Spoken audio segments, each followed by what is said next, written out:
Vous vous intéressez sûrement au métier de développeur ou souhaitez compléter vos compétences afin de briller dans votre activité. Dans cette vidéo, on va voir déjà en quoi consiste le métier de développeur, mais surtout combien de temps il faut pour le devenir ou du moins avoir des bases de code qui vous permettront de réaliser tous vos besoins.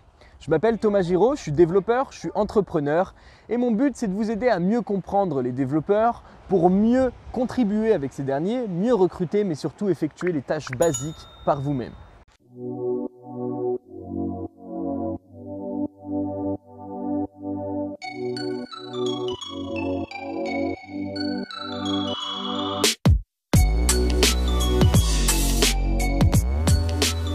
Tout d'abord, il faut comprendre que savoir coder, ça ne veut pas dire devenir développeur.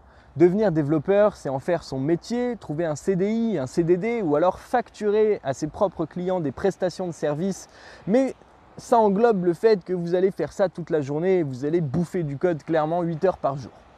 Ça part du même noyau, c'est-à-dire que tous les développeurs ont commencé par apprendre à coder, mais toutes les personnes qui ont appris à coder ne sont pas forcément devenues développeurs. On en a beaucoup qui s'en sont servis pour compléter les compétences qu'ils avaient déjà et qui du coup maintenant entreprennent bien plus facilement et contrôlent leur présence sur le web par exemple. Savoir coder, ça commence par modifier sa façon de penser et sa façon de réfléchir. On va penser plus techniquement et du coup on va prévoir les potentielles adaptations techniques qui arriveront par la suite. Apprendre à coder, ça veut dire mieux comprendre et mieux analyser le monde du développement pour pouvoir potentiellement mieux définir ses besoins quand on aura des besoins en développement, quand on voudra réaliser une application mobile par exemple ou un nouveau site web et que ça sortira de notre champ de compétences, on saura ce qu'on veut, on saura déterminer nos besoins et surtout on évitera aux développeurs de profiter de notre incompétence. Enfin, savoir coder, ça permet de faire tomber les barrières. Vous avez sûrement déjà vu un développeur avec son écran rempli de lignes de code et vous vous êtes sûrement déjà dit mais il est en train de faire quoi ce mec? C'est incompréhensible, c'est un ovni. Et bien justement vous allez mieux comprendre et surtout casser ces barrières qui ne sont pas si difficiles à faire tomber. Et pour terminer, je voulais rajouter un petit point, c'est surtout que vous serez capable d'effectuer les tâches basiques et vous allez être capable de lancer des petits produits, des petits sites web, en tout cas le strict minimum sans avoir à faire appel à quelqu'un et ça a beaucoup de valeur parce que vous n'êtes plus dépendant d'une personne en particulier. Alors maintenant, comment faire pour apprendre à coder et surtout combien de temps ça prend ? C'est une grande question qui se pose, notre temps est compté, on a sûrement un travail à côté et on ne sait pas trop par où commencer, mais on ne sait pas surtout dans quoi on s'engage. Il faut savoir qu'il y a plusieurs façons d'apprendre à coder. On peut aller sur internet, donc fouiller plein de petites ressources et du coup commencer à emmagasiner des connaissances et les tester. On peut passer par des bootcamps comme le Wagon par exemple qui vont nous aider et nous mettre dans la direction pour apprendre à coder. Des bootcamps ça dure environ, je sais pas, ça peut partir de 2 semaines jusqu'à 3 mois où on va vraiment travailler dans un monde de développement, on va devenir développeur et beaucoup de personnes trouvent un job ou du moins se servent encore des compétences qu'ils acquièrent dans des bootcamps. Vous pouvez aussi vous relancer dans une école, mais bon, ça mettra longtemps. Vous allez prendre 3 à 5 ans pour obtenir des compétences que vous pouvez avoir en 6 mois sur Internet. Mais maintenant, la vraie question qui se pose, c'est si vous vous lancez pour apprendre sur Internet, eh bien par où vous allez commencer? Il faut savoir qu'il y a plusieurs types de développeurs et ça dépendra de vos besoins. Il y a des développeurs qui sont spécialisés en jeux vidéo, qui vont créer des interfaces de jeux comme sur votre Wii ou votre Xbox, des jeux d'ordinateur ou même des jeux qui se jouent sur téléphone. Donc pour ça, il y a des langages comme le Unity qui servent seulement à l'univers du jeu vidéo. Maintenant, moi, ce que je vous conseille, c'est de commencer par des choses simples, des choses basiques, mais des choses qui peuvent potentiellement vous servir.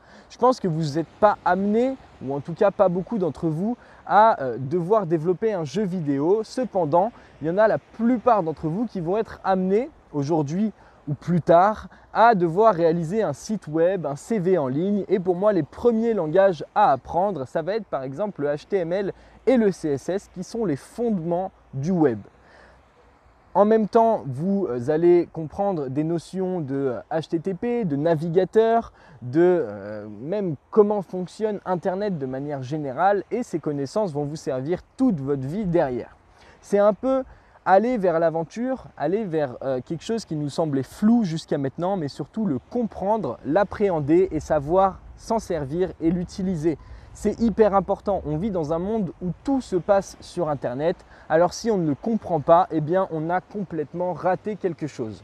Donc pour moi, comme je vous l'ai dit, le premier step, c'est du HTML, du CSS. Une fois que vous savez faire ça, vous pouvez soit partir vers des notions de design pour réaliser des belles plateformes, soit continuer vers des langages plus compliqués qui vont vous permettre par exemple d'animer et de dynamiser votre site web. Parce qu'avec du HTML et du CSS, vous allez être seulement capable de réaliser des interfaces statiques, noir sur blanc, où vous allez poser vos éléments à la main. Il y a d'autres langages comme le PHP ou le JavaScript par exemple qui vont vous permettre d'ajouter un petit peu d'animation dans votre site web, de gérer potentiellement des interfaces utilisateurs, donc permettre aux personnes qui visiteront votre site web de pouvoir se connecter et s'identifier. Vous allez pouvoir potentiellement créer des petites interactions, un chat ou vraiment aller plus loin et créer par exemple votre première application mobile. Derrière, c'est vraiment la porte d'entrée. Vous aurez appris la HTML, CSS. Vous saurez si vous voulez continuer ou pas, si vous voulez vous tourner vers du design, vers de l'intelligence artificielle et du traitement de données, vers du développement qui va se passer plus derrière pour gérer des utilisateurs et des données propres aux utilisateurs. Et ça dépend que de vous, mais ça passe à chaque fois par une base de HTML et de CSS. Alors j'ai beaucoup d'amis qui sont très forts techniquement, qui sont des tueurs en machine learning ou dans des technologies qui font tourner votre cerveau à une allure incroyable, mais ces mecs-là, ils sont complètement incapables de réaliser un simple site web parce qu'ils sont trop focus dans leurs connaissances actuelles. Et pour moi, c'est la base. Et si ces personnes se reconnaissent, je suis complètement désolé de dire ça, j'admire complètement votre travail les gars, mais vous n'êtes pas capable de faire un site web et ça aujourd'hui c'est quand même inacceptable. Donc je vous propose de commencer par un site web, de commencer par voir quelques technologies, de tester quelques comportements, de voir ce que vous aimez et ce que vous n'aimez pas et dans tous les cas vous aurez une base qui sera solide. Alors maintenant, en combien de temps vous pouvez apprendre du HTML et du CSS ? J'ai créé une formation gratuite que vous pouvez retrouver juste en bas de cette vidéo qui, en 2 heures de temps, vous donnera des bases de HTML et de CSS. Maintenant, je ne vais pas vous le cacher, j'ai créé une grosse formation derrière qui récap toutes les notions pour créer une plateforme design en une journée et regroupée en 10 heures de temps. Je fais simplement de la concaténation de connaissances, je regroupe toutes les connaissances pour que vous perdiez le moins de temps possible. Maintenant, il faut savoir qu'à la suite de cette formation gratuite, je vais aussi vous donner un chemin à suivre, un plan d'action qui va vous donner toutes les ressources à apprendre en fonction de vos objectifs. Je vais essayer de récapituler, 4 ou 5 comportements différents qui vont vous dire, tiens, si vous voulez aller plus loin dans le web, il faut faire ça. Si vous voulez aller plus loin dans le web design, il faut faire ça. Et je vais vous donner un petit peu des petits sites et des ressources à apprendre et ensuite vous prendrez votre choix. Soit vous voulez continuer à vous former tout seul, ce qui est la meilleure façon de se former au HTML, CSS, mais au moins vous aurez une ligne de conduite. Soit vous voulez continuer à travailler avec moi et moi je vous regroupe toutes les informations pour pas que vous perdiez de temps à aller les chercher. C'était Thomas, on se voit dans la formation et à toutes.